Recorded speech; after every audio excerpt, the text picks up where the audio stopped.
Buenos días, buenas tardes. Mi nombre es Irene Coniberti. Soy médica tocoginecóloga y trabajo en la nueva maternidad provincial de la ciudad de Córdoba, más puntualmente en el consultorio de alto riesgo obstétrico. Y hoy quiero compartir con ustedes cómo es el manejo y el seguimiento desde el punto de vista de la obstetricia de la embarazada con diabetes. Cuáles son las posibles complicaciones que tanto la madre como el feto puede sufrir a consecuencia de esta patología.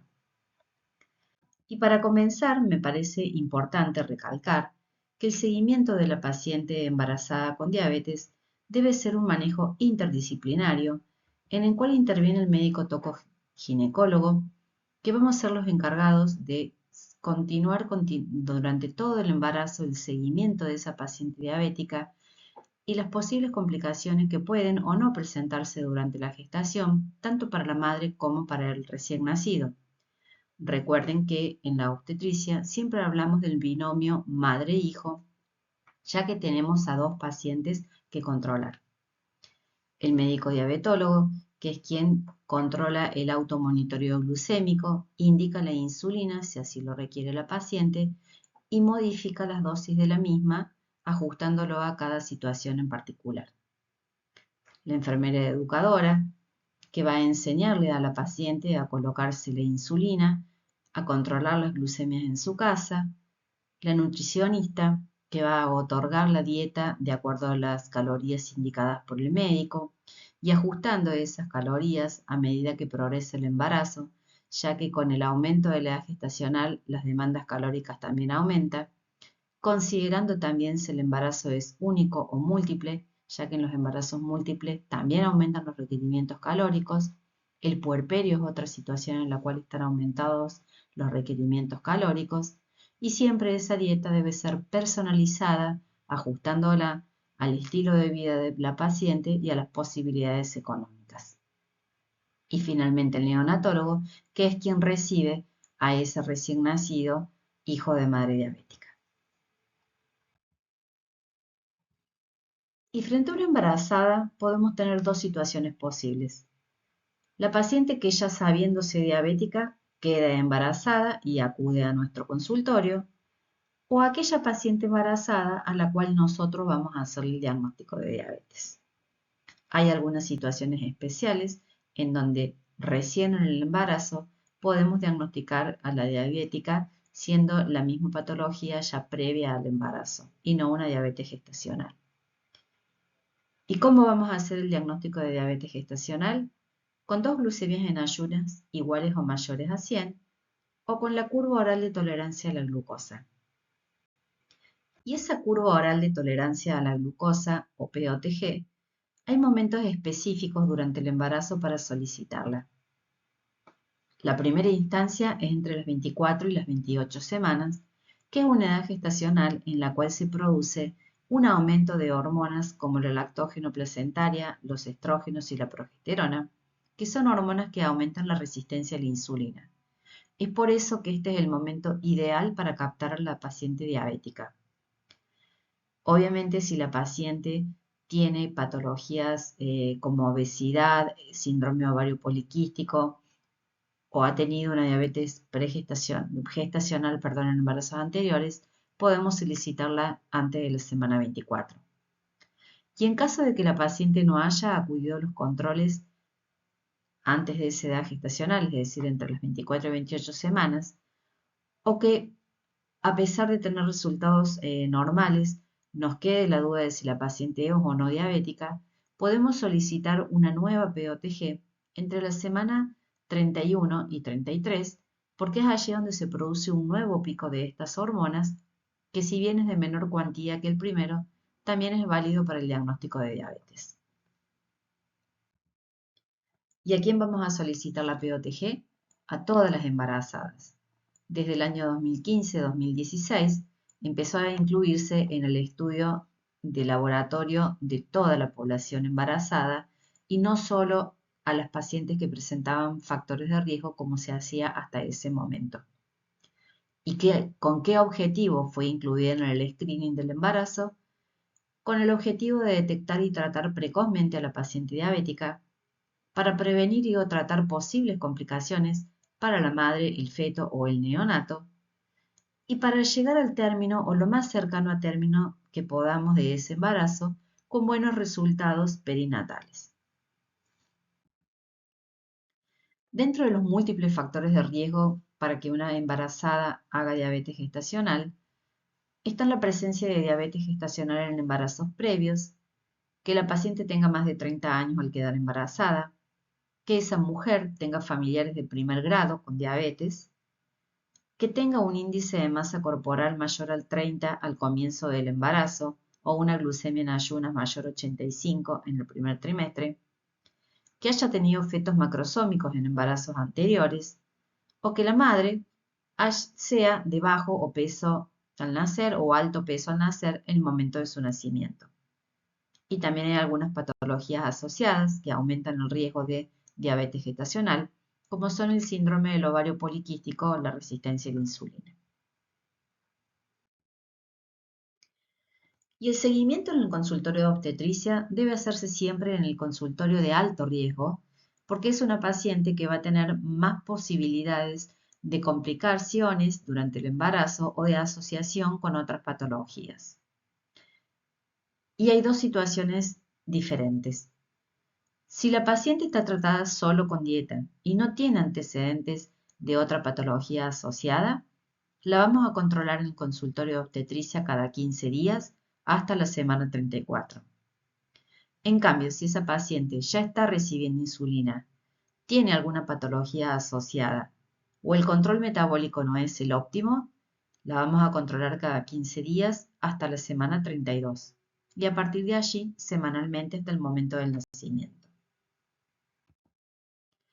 Y dentro de los estudios complementarios, vamos a solicitar estudios de laboratorio en forma trimestral, como el hemograma, el perfil hepatorrenal, el perfil lipídico y tiroideo, el grupo de sangre, la serología, tanto a la paciente como a la pareja, porque es una oportunidad para captar enfermedades de transmisión sexual que la pareja de la paciente viene en el acompañamiento de las consultas. La pesquisa prenatal y las ecografías trimestrales, que ya les voy a contar más adelante, el ecocardiograma fetal, del cual también vamos a hablar, el urocultivo trimestral, que es de suma importancia porque la mujer embarazada es una paciente propensa a desarrollar infecciones urinarias, ya sea por factores hormonales, tanto como por modificaciones anatómicas, ya que a medida que la edad gestacional avanza y el útero va creciendo, se va produciendo el desplazamiento de los uréteres que hace que esa paciente tenga más chances de hacer una infección urinaria. La mayoría de las veces cursan con bacteriuria asintomática y es por eso que es importante estar captándolas con laboratorios seguidos, ya que a pesar de ser asintomáticas pueden ser causa de partos prematuros. Y también vamos a solicitar el Papa Nicolau y el control odontológico, debido a que muchas mujeres solo concurren a los controles médicos cuando están embarazadas y no realizan chequeos ginecológicos de rutina, y por parte del control odontológico, ya que la presencia de caries puede ser causal de infección urinaria y esta de un parto prematuro, como hablamos anteriormente, o también si una paciente tiene caries, una boca en mal estado, esta puede ser responsable de un mal control metabólico. En cuanto a las ecografías que realizamos durante el embarazo, hay 3 que sí o sí deben estar presentes en cualquier embarazada, tenga o no tenga patología. Y es una por trimestre. En el primer trimestre, la ecografía más importante es la que realizamos entre las 11 y las 13.6 semanas, que es la llamada screening del primer trimestre. En ella vamos a poder valorar la edad gestacional, la vitalidad fetal y detectar el riesgo aumentado que tiene esa paciente de desarrollar diferentes patologías. En el segundo trimestre, la edad gestacional adecuada para hacerla es entre las 20 y las 22 semanas en busca de malformaciones fetales y es la denominada ecografía morfológica.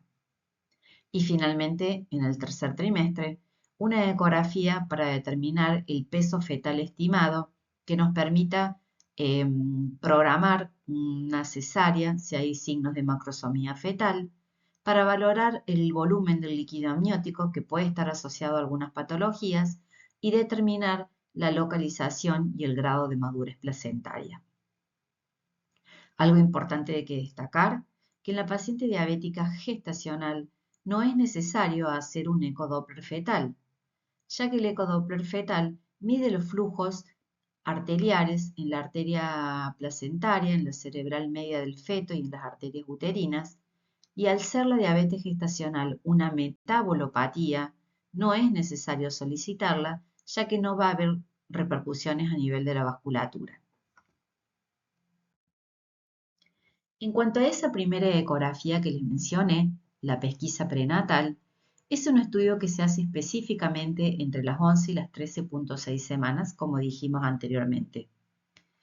Y los datos recogidos de esa ecografía, que mide la longitud que existe entre la calota craneal y la nalga, el denominado CRL o longitud cefalocaudal, se vuelcan a esta tablita que vemos acá, junto con otros datos como parámetros de laboratorio, como son el PIF, el PAPA y la porción libre de la subunidad beta, antecedentes de la paciente, como antecedentes de patologías previas o de familiares con patologías, la edad de la paciente y la medición de la tensión arterial en el momento del examen.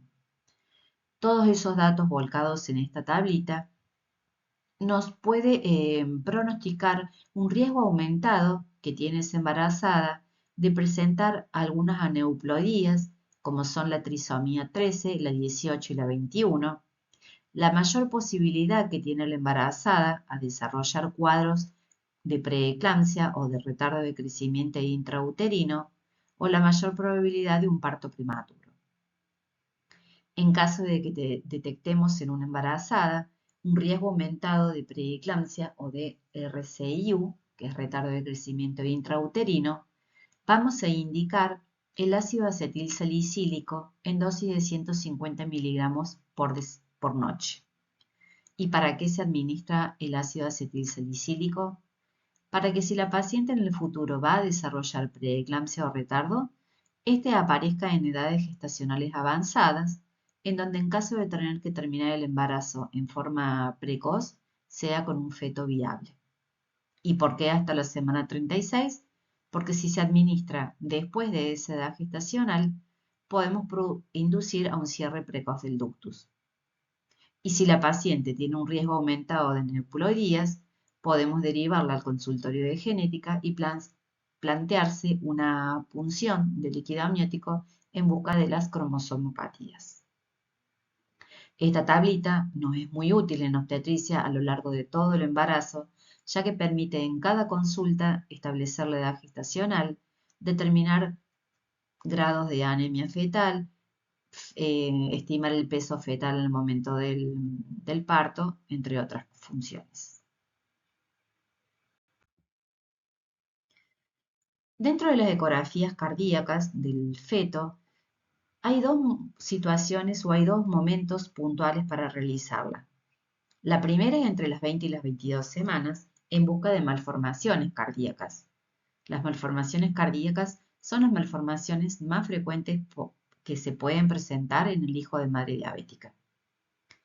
Si esa está bien, pasamos al segundo ecocardiograma fetal, el cual se realiza entre las 32 y las 34 semanas en busca de la hipertrofia del septum. La hipertrofia del septum es bastante frecuente encontrarla en el feto que su madre hace hiperglucemias en forma casi constante. Y si bien es una hipertrofia que suele retroceder postnatal, si esta es muy grave, puede llegar a producir una insuficiencia cardíaca restrictiva y obligarnos a terminar el embarazo antes de la fecha de parto. Aparte de los estudios complementarios, en el consultorio vamos a realizar también el control de bienestar fetal. Y para ello tenemos distintas armas. la cartilla de movimientos, que se la vamos a dar a la paciente a partir de la semana 32, y el NST o monitoreo fetal. El NST es el registro cardiotocográfico de la frecuencia cardíaca del feto en relación a los movimientos fetales para evaluar bienestar fetal.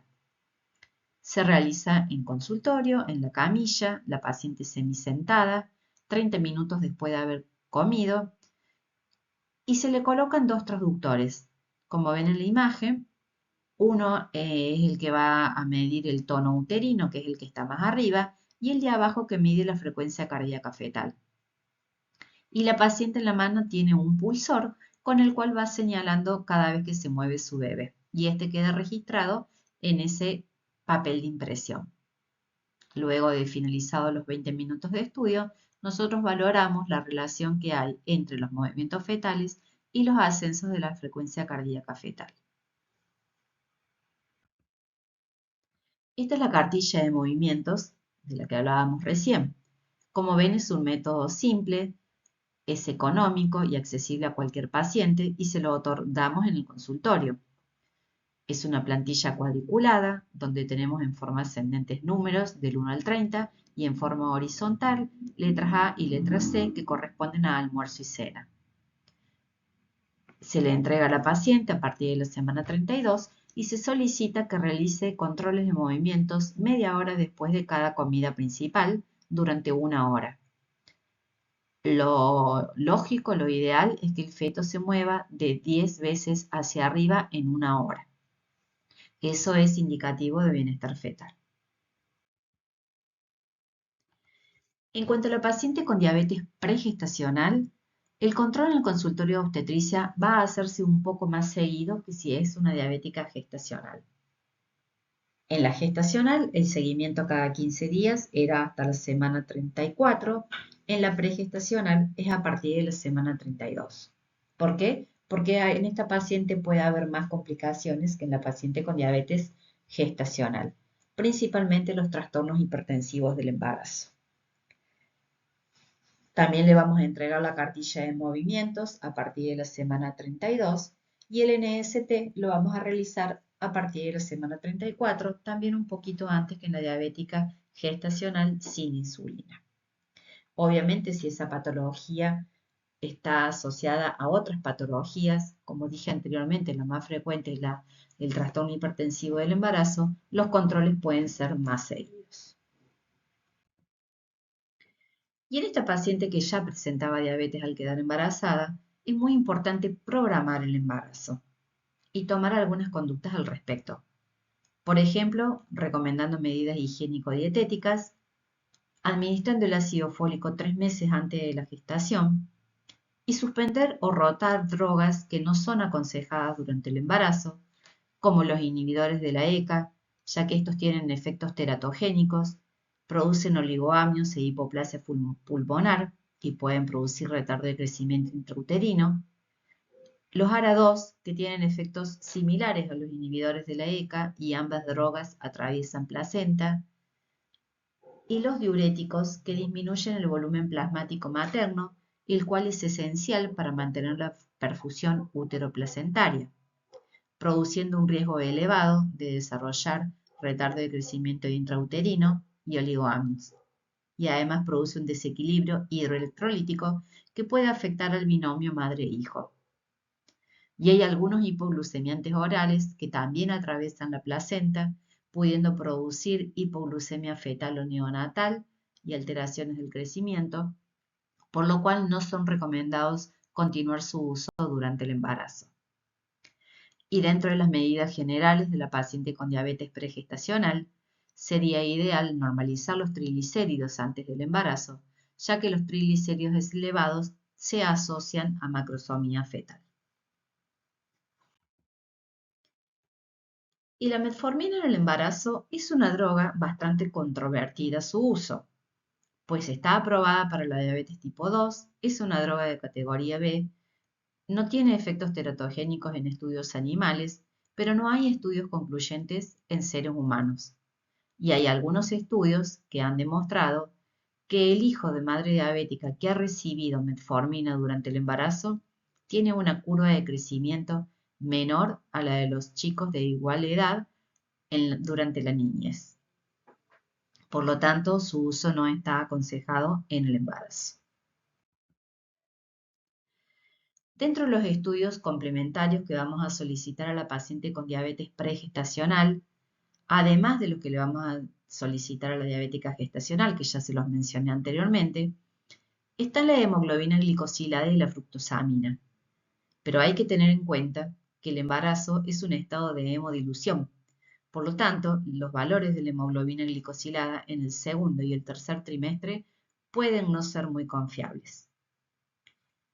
La proteinuria de 24 horas es una herramienta muy importante en obstetricia, ya que tenemos una patología denominada preeclampsia, en donde una de las características de la misma, aparte de la elevación de las cifras tensionales, es la presencia de proteinuria de más de 300 miligramos en orina de 24 horas.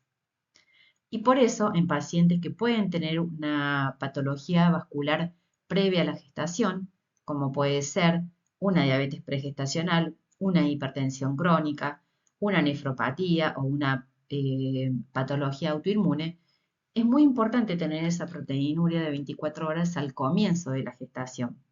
Cosa que si nosotros en el tercer trimestre nos encontramos con una proteinuria elevada, sepamos que es porque esa paciente ya tenía una patología renal de base y no porque estamos frente a un diagnóstico de preeclampsia. Si esa proteinuria de 24 horas del primer trimestre ya está por encima de los 300 miligramos, vamos a continuar controlando trimestralmente la proteinuria de 24 horas.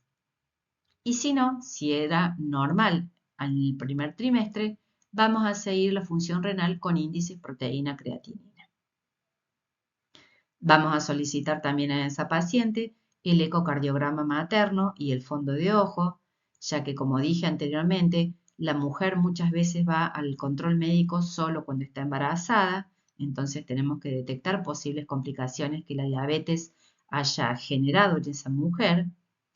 Y acá sí vamos a solicitar el ecodoppler fetal a partir de la semana 18, porque en la diabetes pregestacional sí puede haber una microangiopatía que afecte a los vasos placentarios y a través de dicha afección producir un retardo de crecimiento intrauterino.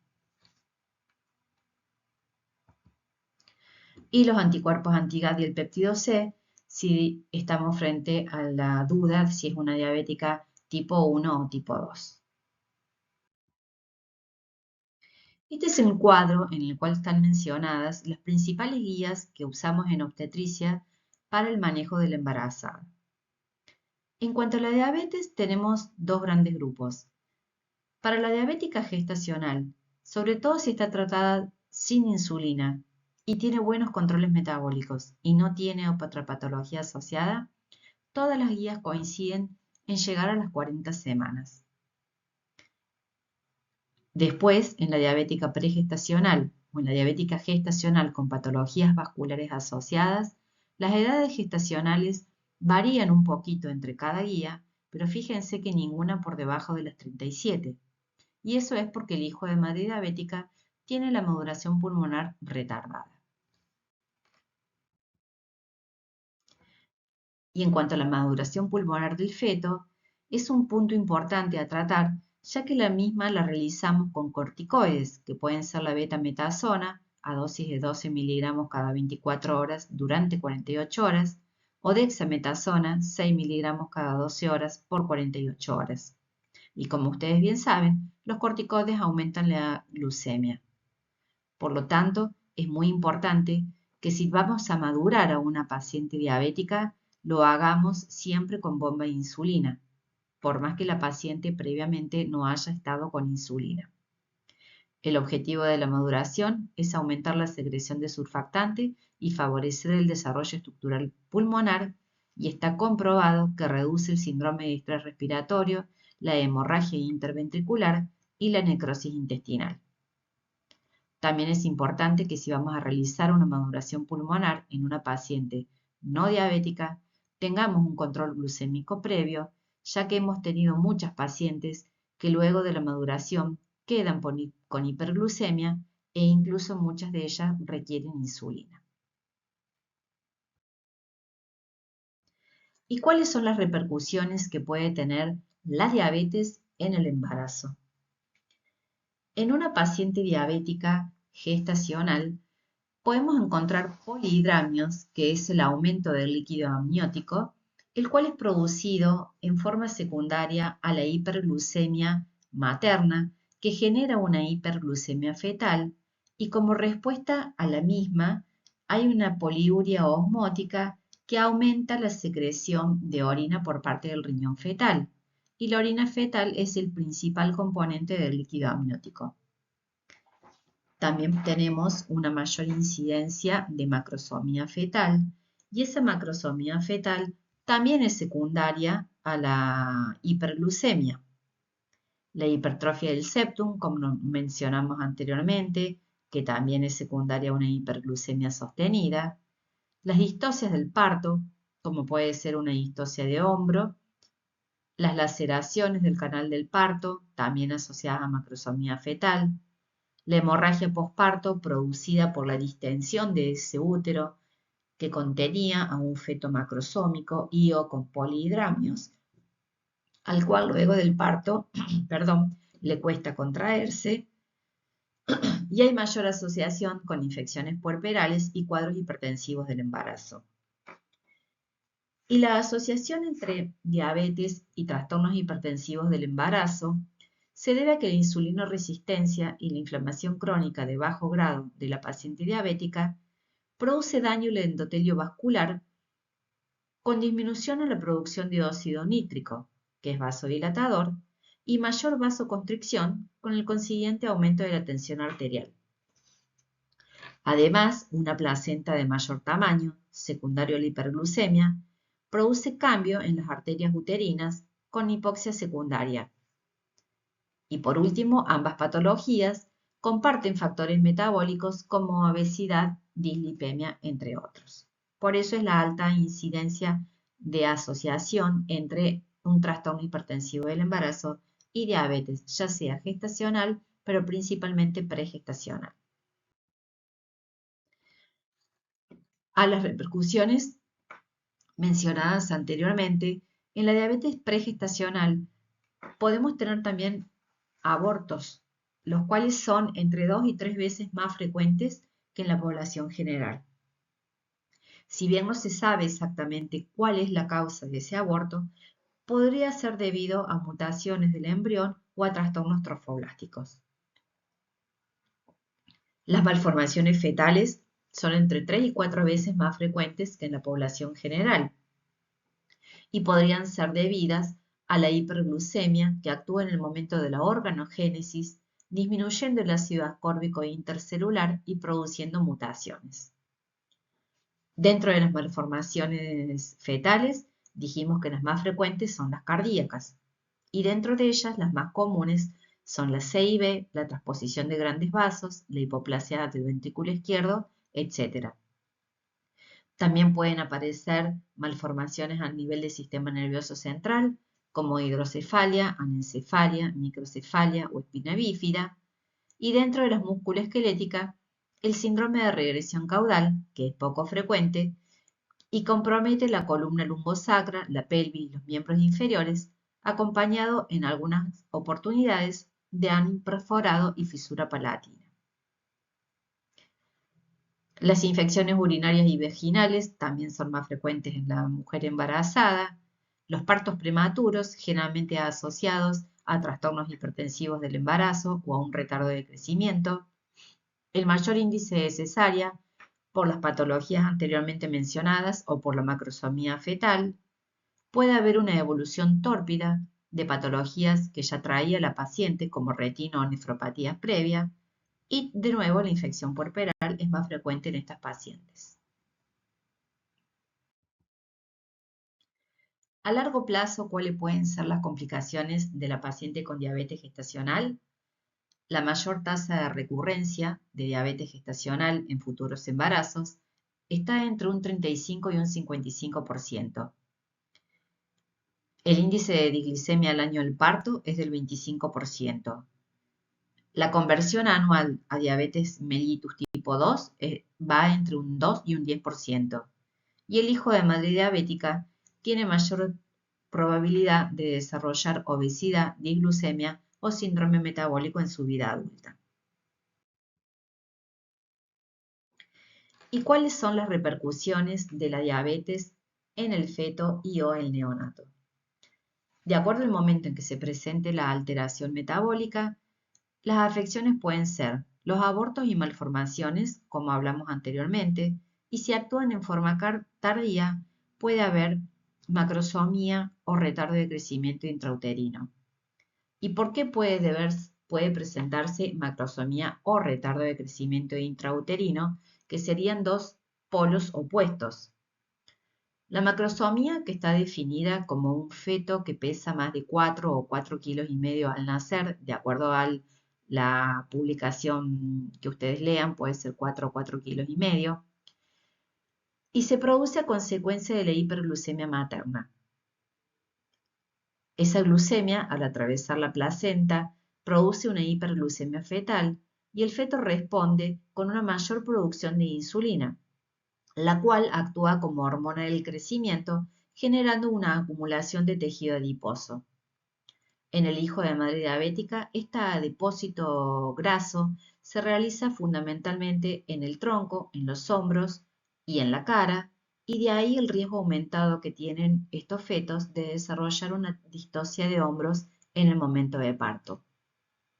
Yo les hablé de macrosomía, que es el peso fetal de más de 4 kilos al nacer, pero hay que tener en cuenta que también existe la entidad grande para la edad gestacional, que es una definición que la da el neonatólogo, porque no es lo mismo tener un niño de 3,2 kilos a las 40 semanas que un niño de 3,2 kilos y que haya nacido a las 35 semanas. Ese feto de 3,2 kilos a las 35 semanas no va a llegar a ser un feto macrosómico porque no llega a los 4 kilos, pero sí un bebé grande para la edad gestacional. Y el retardo de crecimiento intrauterino, o sea, el otro polo, puede producirse en pacientes con diabetes que tengan mal control metabólico durante varios años, en el cual se desarrolla una microangiopatía a nivel útero-placentario y consecuencia a esta hay una insuficiencia placentaria crónica, lo que produce disminución en el aporte de oxígeno y nutrientes al feto. El retardo de crecimiento intrauterino está definido como un crecimiento fetal por debajo del percentil que le corresponde a dicha edad gestacional y puede ser también producido por una alteración a nivel de la microvascularización placentaria y o fetal, lo cual se determina con el estudio del ecodoppler. Es por eso que en las pacientes con diabetes pregestacional hablábamos que sí solicitamos el ecodoppler para detectar en forma temprana si hay un RCIU, dado que este tiene complicaciones y la edad gestacional a la cual debemos finalizar el embarazo varía de acuerdo al grado de los RCIU que van en grado creciente de gravedad del 1 al 4. Aparte de estas alteraciones, el feto neonato puede tener otro tipo de alteraciones y entre ellas están las alteraciones metabólicas, que son las más frecuentes, como la hipoglucemia, manifestada clínicamente como nerviosismo, letargia, hipotonía, convulsiones, la hipocalcemia, definida como un calcio sérico de menos de 7 miligramos por decilitro, que suele aparecer entre las 24 y 72 horas postparto y es secundaria a un hipoparatiroidismo funcional transitorio, secundario a la hipomagnesemia materna, y la hipomagnesemia fetal, definida como tal, con un magnesio sérico de menos de 1,5 miligramos por decilitro. Dentro de las alteraciones metabólicas del neonato podemos encontrar la policitemia, definida como un hematocrito superior a 65, y que puede traer como principal complicación las complicaciones trombóticas como la trombosis de la vena renal, manifestada clínicamente con hematuria y nefromegalia, y la hiperbilirrubinemia, definida como una bilirrubina por encima de los 12 miligramos por decilitro o cualquier otro valor de laboratorio, pero en donde el feto requiera fototerapia.